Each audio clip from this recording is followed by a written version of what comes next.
in terms of knowing that. But today is Shabbat Sarah. When you look at the Torah readings, that one of the Torah readings for today starts in Genesis chapter 23, talking about the death of Sarah. And all over Israel today, people, actually it's coming to the end of their Shabbat, they're 7 hours ahead of us, but people from all over Israel have been making their way to Hebron. They expect probably in the vicinity of 10,000 people gathered in Hebron. Those of you who've been with us to Hebron, you say, where on earth do 10,000 people go in the Jewish section of Hebron? And you can imagine the great security thing about that. And I want to share some things with you today about that. It's Shabbat. We have time. Amen. And I want to begin by reading out of Genesis 23, the passage, because this is one of the most important passages to understand how God looks at the land of Israel and how messed up the world is when they look at it.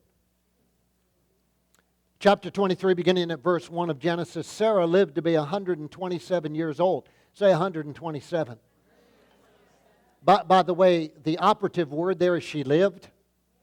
It's not that she existed, survived, and barely made it, in a nursing home at 127. But she lived, full of life, l'chaim. Sarah lived to be 127 years old. She died in Kiriath Arba. Anybody think that sounds familiar to you? It's because there's now a place just outside of Hebron that carries that name. She died in Kiriath Arba, that is Hebron, in the land of Canaan. And Abraham went to mourn for Sarah and to weep over her. Then Abram rose from beside his dead wife, and he spoke to the Hittites. He said, I am an alien and a stranger among you. Sell me some property for a burial site here, so I can bury my dead. Sell me some property. Say that with me. Sell me some property. Verse 5, the Hittites replied to Abraham, Sir, listen to us. You are a mighty prince among us. Bury your dead in the choicest of our tombs. None of us will refuse you his tomb for burying your dead. That Abraham rose and bowed down before the people of the land, the Hittites. He said to them, If you are willing to let me bury my dead, then listen to me and intercede with Ephraim, son of Zohar, on my behalf, so he will sell me. Say, sell me. So he will sell me the cave of Machpelah, which belongs to him and is at the end of his field.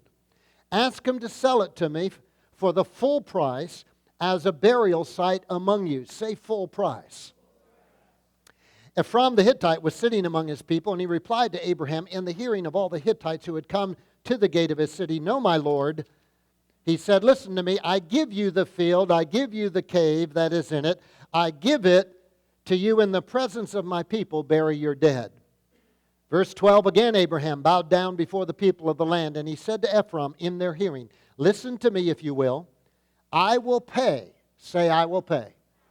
I will pay the price of the field, accept it from me, so I can bury my dead there. Ephraim answered Abraham, Listen to me, my lord. The land is worth 400 shekels of silver, but what is that between me and you? That's about 10 pounds of silver. Bury your dead. Verse 16, Abraham agreed to Ephraim's terms and weighed out for him the price he had named in the hearing of the Hittites, 400 shekels of silver, according to the weight current among the merchants.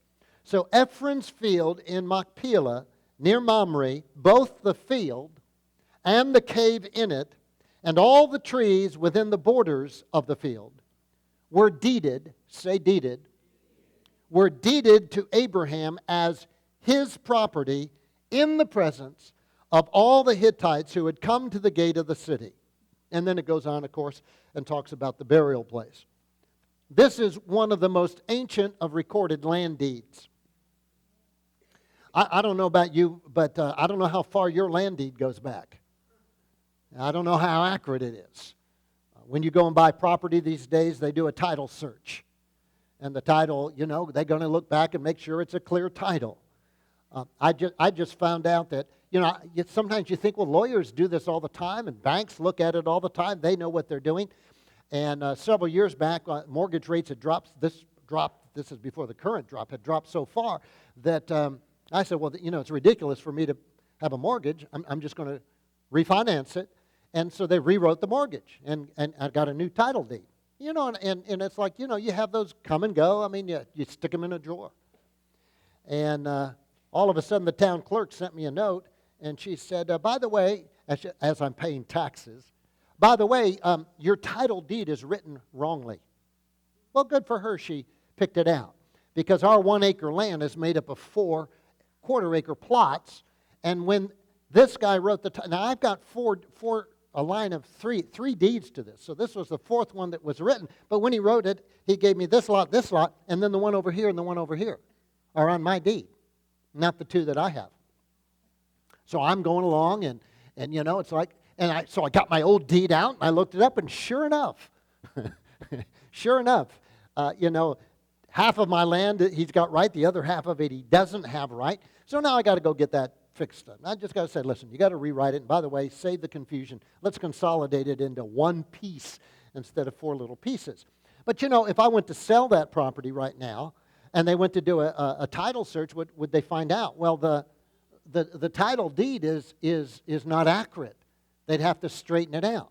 Well, I suppose if you went back in my title deed, you'd find out that, well, I know who had the land before, and it was 4 little pieces of property. So guess what? There were 4 separate people owned those little quarter-acre lots because it used to be a campground out there.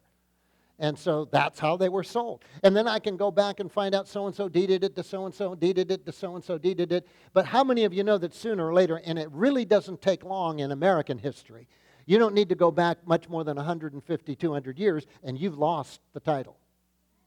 I mean, who are they going to say? Some Indian owned it?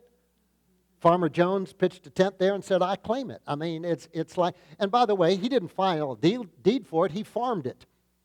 And then when the land ran out, he went off to another piece of land, homesteaded it. What happened to the land that he had? Did he sell it? No, he never really saw it as his to own. He went there, lived there, built a little log cabin, farmed it. The land wouldn't produce. He moved on and just left it. Somebody else may have come at one point and said, well, yeah, there's a little log cabin sitting there. I'd like to settle in that. Moved in on squatter's right. Somewhere along they decided to establish a deed. But much of our land that you think you own, if we go back, the title deed runs out pretty quickly. And we might find, in fact, if we were able to go back, that behind all your land, what you're living on was stolen property. How many of you know what I mean? We stole it from the Indians. Come on. The United States government has over 450 broken treaties with Indians. Over 450 broken treaties with the Indian nations of North America. Now tell me that judgment isn't going to come on this nation because of that. Absolutely amazing. But what do I say? The point of that is, I can't take my title deed and go back more than maybe 150 years, and then it runs out. But here we look in Hebron. The cave of Machpelah and the field all around it was bought, paid for, and deeded to Abraham. And yet the world today, because Hebron has become in its surrounding a massive Palestinian city, that the world wants to say that the Jews have no right to live in Hebron. Now wait a minute. Even if you didn't own the land, how come you don't have a right to live where your ancestors are buried? But that's exactly what the world wants to say. Absolutely amazing that those kinds of things go on. So I want to share something with you. First from Sandra Barris, and then I want to read something from you with David Wilder. Those, again, who were with us in Israel last year, David Wilder showed us around Hebron. Donna's been in Hebron many years going with Billy Brim, and Donna said, I've never seen Hebron like David Wilder showed it to us. Absolutely amazing. We will be in Hebron again in June this year, except we're going to have more time there than we did. Last year we had about an hour, but we should have 2 or 3 hours. But listen to what Sandra Barris, she wrote this last night. Isn't it amazing, therefore, that one of the most disputed places in Israel today is Hebron? Even as hundreds of Jews live in the old city of Hebron, and thousands of Jews live nearby in Kiryat Arba, and tens of thousands live in the surrounding hills of Judea, world opinion says that Hebron belongs to the Arabs. So much for world opinion. For many years now, a wonderful tradition has developed in Hebron on the Shabbat when we read this Torah portion. Jews from all over Israel converge upon Hebron for this Shabbat. Every home in Kiryat Arba and Jewish Hebron opens its doors to friends and relatives. Teenagers come from all over the country and sleep on the floors of schools and other public buildings. Shabbat meals are great gatherings and logistical nightmares. No one knows how everyone fits in, but somehow they do. On Shabbat morning, guests and residents alike stream to the Machpelah cave, and there on the very spot where Abraham buried his wife Sarah, the very place which Abraham purchased thousands of years ago, they read this chapter and praise God for his bounty. This Shabbat is Shabbat Hebron. What a great thing she shared. Now, David Wilder, I think David, anybody remember? I think he came from Chicago originally. I'm not sure. It might have been New York, but he made Aliyah over to live in Hebron. And he wrote a little while ago to answer the question, why I live in Hebron.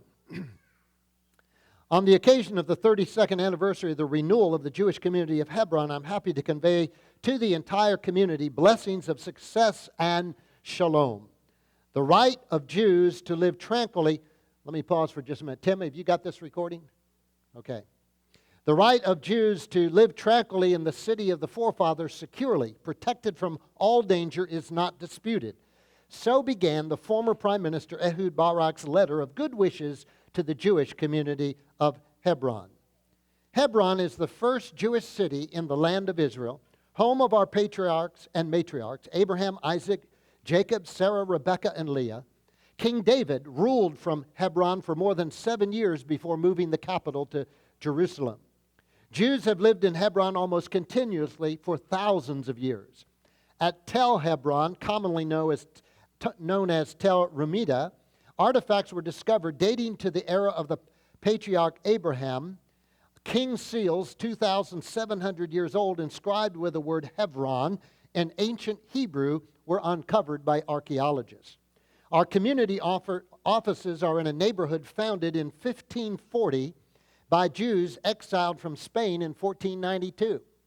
By the way, we think of 1492 as Columbus sailed the ocean blue, but that's also when the Jews were expelled from Spain. Jewish presence in Hebron came to an abrupt end only in August 1929. Now get that. That all along there's been Jews living in Hebron ever since the Cave of Machpelah was established. In 1540, there was a whole neighborhood that was founded by Jews. From 1540 to 1929, there were always Jews living in Hebron. Always. So you ask, well, what happened in 1929? In 1929, Arab riots led to the murder of 67 Jews and the wounding of 70.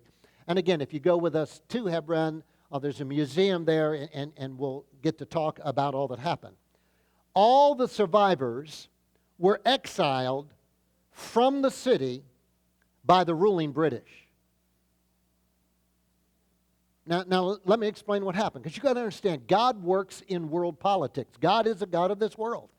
His Bible is filled with stories about what happens when you line up with Israel, and what happens when you divide Israel, and what happens when you bless His people, and what happens when you come against His people.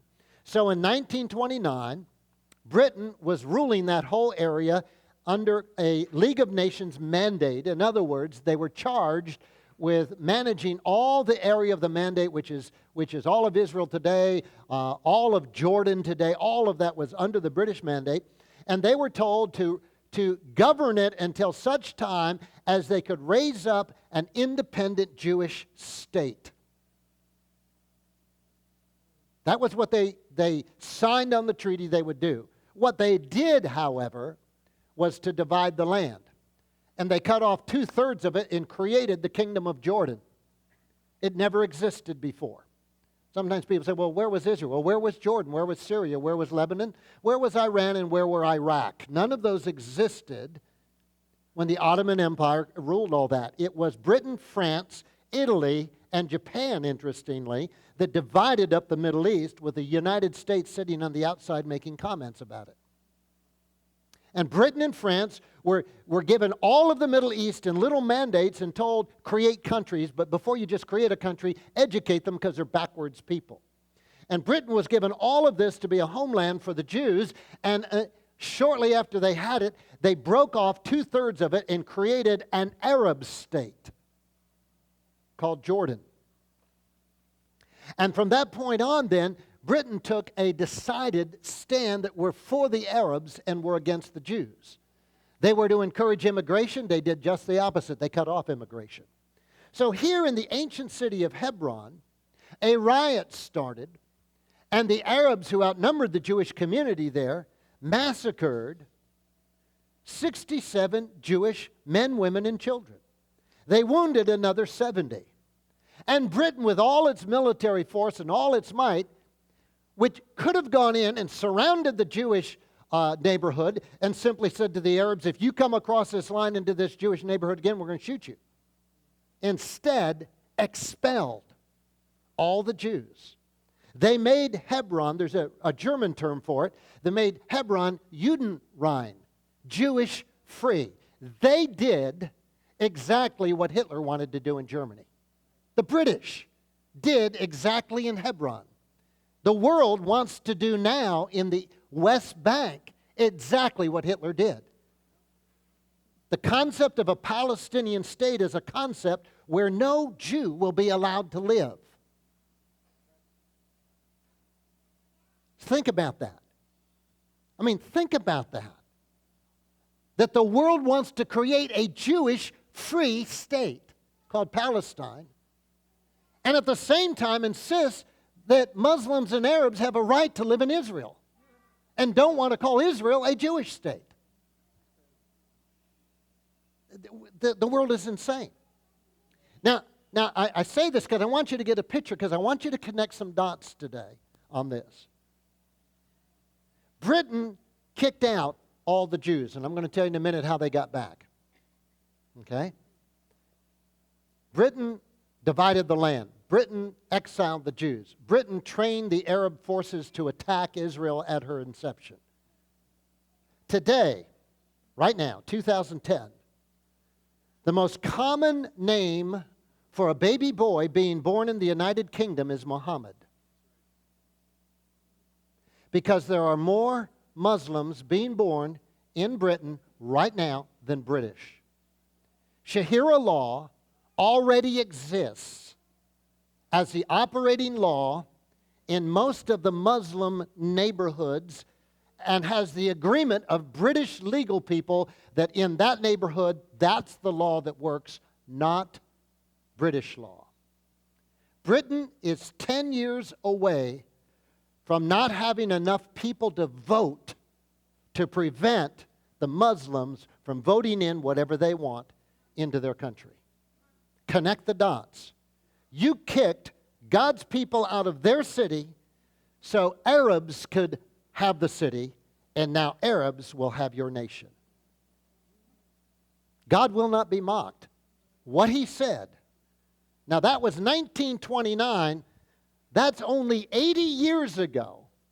80 years after they've kicked out, and I'm reading these two reports at the same time. I mean, I opened a report and it said the most common name is Muhammad, and then I opened this one here and I'm thinking, oh my goodness. 80 years later, Arabs are becoming the majority and will rule the cities of England, just like England said the Arabs had a right to rule the city of Hebron. Absolutely amazing. Well, let's talk about the story here. Let me finish David Wilder's thing here. Following the riots, massacre, and exile in 1929, a small group of Jews returned to Hebron in 1931, 2 years later. About 30 families lived in the city until just after Passover, 1936, when again they were expelled by the British. Following the 1967 Six-Day War, Jews again had access to the first Jewish city. It must be clearly understood, when returned to Hebron in 1967, Jews did not occupy a foreign city. Rather, they came back home. Come on. In 1968, Jews officially came back to Hebron. The day before Passover, April 1968, a group of families arrived at the Park Hotel in Hebron. The proprietor rented them half of the kitchen, which they promptly koshered. The women and children slept in the rooms. The men and boys slept in the lobby and on the floor. It was the first Jewish Pesach in Hebron in decades. Moshe Dayan, then Minister of Defense, arrived in Hebron shortly after Passover. Following several weeks of discussions, he offered the group two choices. Either be forcibly removed from the city or go live in the Hebron military compound several kilometers outside the city. The building, originally a British police station, had been transformed into the Israeli military headquarters of Judea. It was not overly conducive to a civilian lifestyle. Diane must have expected that the young families, including women and babies, would soon throw up their arms in frustration at the poor living conditions and leave of their own accord. Diane was partially correct. The group did eventually leave, but first they lived in the military headquarters for 2.5 years until the first neighborhood of the newly founded Hebron suburb, Kiryat Arba, was completed. So this first move was to create, not down in the Jewish section, right in Hebron, where the cave of Machpelah is, but out in the suburbs, out where nobody lived, to do what? Buy land and build on it. That is the community today, Kiryat Arba. It is a community that our president and the United Nations and the European Union think ought to be abandoned by the Israelis. It's a community of thousands. They should leave their homes that they bought the land, paid for it, built it in their ancient homeland, believe that Hebron should go back to the Arabs. I don't want to ever be on the side of a nation, in agreement with a nation, supporting that kind of a move. My. So they moved into that. There was, however, a yearning to return to downtown Hebron, to Beit Hadassah, to the 450-year-old Jewish quarter, home of the ancient Avraham Avinu Shul, to reside adjacent to the cave of Machpelah. Attempts were made again and again, all leading to failure. Only in 1969, when Menachem Begin was prime minister, did a group of 10 women and 40 children. Say that with me. 10 women, 40 children. Not a man in the group. 10 women, 40 children. Let's hear it for women. Let's hear it for children. Did a group of 10 women and 40 children succeed in setting up houses in the basement of the old medical center, Beit Hadassah, in the middle of the city? Living in adverse conditions for close to a year, these women and children became the nucleus of Hebron's renewed Jewish community. In 1980, following the murder of 6 young men outside Beit Hadassah, the Israeli government finally gave official recognition and authorization of Hebron's Jewish community. Now, here's what's interesting. Those 10 women and 40 children snuck into the building, which was being guarded by the IDF. That's pretty good when you can sneak around the IDF. And in the morning, the children all woke up and they were singing Jewish songs, and the soldiers up on the rooftop heard this singing. Must have been very well-behaved children to sneak in. 40 children sneak into a building. And so the troops said, they've got to come out. And the women said, we're not leaving. So they asked the government, what should we do? They said, just barricade the place. Nothing can come in. In other words, this was the Jewish government. The Israeli government. Why are they doing that? Because they were scared silly of what the world's going to say. Oh, the Jews are trying to take Hebron from the Arabs. Can anybody read history? Where was the Israeli prime minister who said, open your Bible, read it, and no, we're not going to cave into the fact that you guys, don't want us there. And so the IDF surrounded the place and blockaded it, and no food and no water was allowed to go in. Nobody was allowed, if you came out, you were not allowed to go back in again. And so after about 4 or 5 days of that, they had a stockpile of food, and I forget how many days it was. An old rabbi, highly respected, goes to the prime minister's office. And he says, Mr. Prime Minister, when Israel had the Egyptian army totally surrounded in 1967, we were humanitarian enough that we sent food and water and medical supplies into that enemy camp rather than let them starve. Are you telling me we cannot do that for our own people? And immediately the prime minister saw how absolutely insane that was. And so they started allowing food and supplies to go into the building, but they still had a rule that nobody could go in. So these wives and children were without their fathers, without their husbands. And if you came out, you were not allowed to go back in. Well, one day, this has been going on for months and months and months, a little boy absolutely needed to go to a dentist. He had something wrong with his teeth or something. And so they took him out, took him to a dentist. And then they brought him back. And here was this little boy. And they wouldn't let him in. And so he sat down in the street and started crying for his mother. And word quickly got to the prime minister. There's a little boy, little Jewish boy, sitting in the street outside Beit Hadassah in Hebron, crying for his mother because your IDF won't let him in. And that little boy broke the siege. The image in Israel, photograph of this little boy crying because he can't get back in because the Israeli government was afraid of world opinion, was so overwhelming that the prime minister said, if we don't deal with this, we're no longer around. They're going to vote us out quicker. And now people were allowed to move in and out. My. Absolutely amazing. The present Jewish community of Hebron numbers close to 1,000 people, including almost 100 families, hundreds of children, some 250 post-high school yeshiva students studying at Yeshivat Shabbat Hebron. The reason there aren't more people living in Hebron, Jewish people, is simply because of lack of space. There are not any apartments available. That is perhaps a misnomer. There are apartments available that we are presently unable to utilize. In the past 4 months, we have been unjustifiably expelled from 12 apartments that we lived in. Clearly, were there more room in Hebron, there would be more Jews. Absolutely amazing. And those of you, again, with us this past year, same story. They got waiting lists of people who want to move in Hebron. But Mr. Obama and others thought, well, we need a building freeze. And then we need not to alienate the Arabs. And you stand in Hebron and you look around at a city with tens of thousands of Arabs building whatever they want to build. Nobody's overseeing it. And build here, build there. But Jews are told they can't build in their most ancient city, which God said is theirs. Now, if this is not a sign of the world we live in, then I'm not preaching to the right people. We need to wake up. We need to be aware that we are living in days that are tumultuous in terms of what's happening, and our country has been coming down on the wrong side of these issues. How can you live in Hebron? Because it's God's city. How can you live in the midst of where God did such amazing things? It's because you expect God to do them again.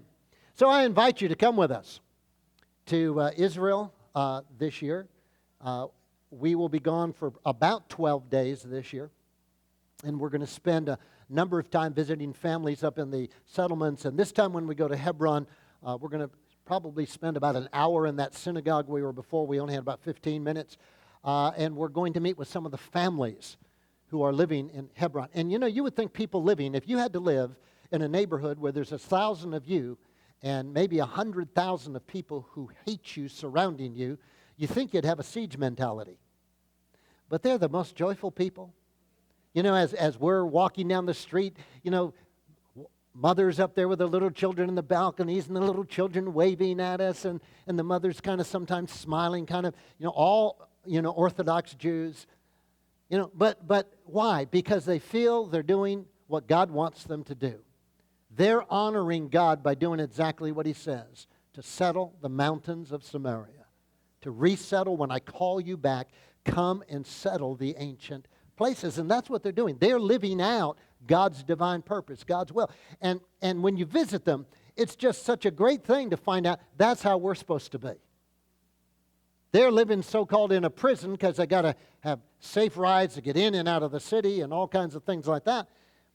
And they're the ones that should look depressed, but I look in the body of Christ and I find sour-faced Christians all over the place who complain about this and complain about that, have no joy in their life. It's like, let's go to Hebron and find out what joy is. Amen. Let's go to Kiryat Arba and find out what joy is. You know, let's go over to Ariel and see what joy is. Let's go to Shiloh and see what joy is. Let's go into these places and find the vibrancy of life and say, God, how can we be your people here in Fitchburg, Ashburnham, wherever we live, and be a people of joy, a people of purpose, a people of destiny? Can you say amen?